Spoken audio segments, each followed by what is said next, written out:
കാട്ടാക്കടയിൽ വൻ തീപിടുത്തം. വീടിന്റെ ഭൂരിഭാഗവും കത്തിനശിച്ചു. വയറിംഗ്, ഇലക്ട്രിക് ഉപകരണങ്ങൾ, ഫർണിച്ചറുകൾ, വസ്ത്രങ്ങൾ, പ്രമാണം, സർട്ടിഫിക്കറ്റുകൾ, മറ്റ് വിലപിടിപ്പുള്ള രേഖകൾ ഉൾപ്പെടെ കത്തിനശിച്ചു.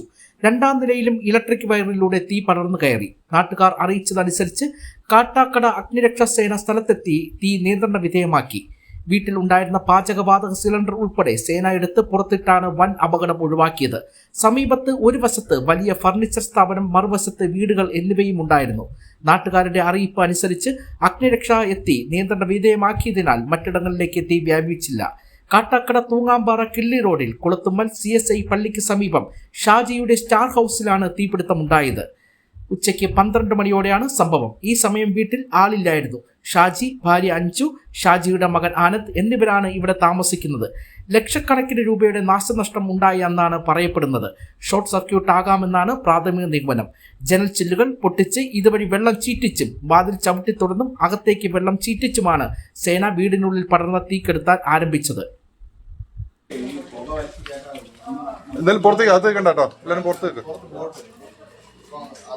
ഏറ്റവും വലിയ വിഷയം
ഫർണിച്ചറുടെ സാധനം വാങ്ങിക്കാൻ വേണ്ടി വന്നപ്പോൾ മുതലാളി പറഞ്ഞിങ്ങനെ പുക വരുന്നു, ഒന്ന് ഇറങ്ങി നോക്കാൻ പറഞ്ഞു. അങ്ങനെ ഞങ്ങൾ രണ്ടുപേരോട് ഇറങ്ങി നോക്കിയപ്പോൾ വീടിൻ്റെ മുകളിൽ നിന്ന് പുക വന്നുകൊണ്ടിരിക്കുകയായിരുന്നു.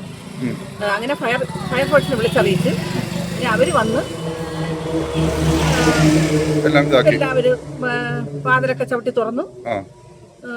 പിന്നെ വെള്ളമൊക്കെ അടിച്ച് ആളില്ല, ഇവിടെ ആ വീട്ടിനകത്ത് ആളില്ലായിരുന്നു. ഞങ്ങൾ അവരെ വിളിച്ചപ്പോൾ അവർ ഫോൺ എടുത്തില്ല. രണ്ടാമത് അതിൻ്റെ ഹസ്ബൻഡിനെ വിളിച്ചപ്പം ഫോൺ എടുത്തു. അവർ പള്ളിയിലായിരുന്നു. ഫോൺ എടുത്തു. പിന്നെ പുള്ളിക്കാരൻ വന്നു, കഥവെല്ലാം തുറന്നു. പിന്നെ അകത്ത് തൂങ്ങാമ്പാറ CSI ഈ ചർച്ചിന്റെ അടുത്താണ്. അവരുടെ പേരറിയാമോ? മഞ്ജു, ഷാജി അവരുടെ വീടാണ്. ആരും ഇല്ലായിരുന്നു അന്നേരം, വീട്ടിനകത്ത് ആരും ഇല്ലായിരുന്നു. ആ വീട്ടിൽ അവര് 3 പേര്. ഒരു മോൻ പുറത്താണ്, ഒരു മോൻ ഇവിടെ ഉണ്ട്. അവസ്ഥ എങ്ങനെയാണ് അവിടെ ഇപ്പൊ താമസിക്കുന്നത്? 3 പേരാണ്. മോനും ഷാജിയനും മഞ്ജു മാത്രമേ ഉള്ളൂ. വീടിന്റെ അവസ്ഥ എന്താണ് ഇപ്പൊ? മൊത്തം കത്തിപ്പോയി, ഏകദേശം കത്തി. തൊട്ടടുത്തൊക്കെ വീടുകളുണ്ടല്ലേ? തൊട്ടടുത്ത് ഫർണിച്ചർ കട അതായിരുന്നു നമുക്ക്. പിന്നെ അതിൽ ചേർന്നൊരു വീടിരിപ്പുണ്ടായിരുന്നു. ഞങ്ങൾ വിചാരിച്ച് ഗ്യാസ് ആയിരിക്കും കത്തിയെന്നാണ് വിചാരിച്ചത്. ഗ്യാസ് അല്ല. പേരെന്തായിരുന്നു? ഷീല.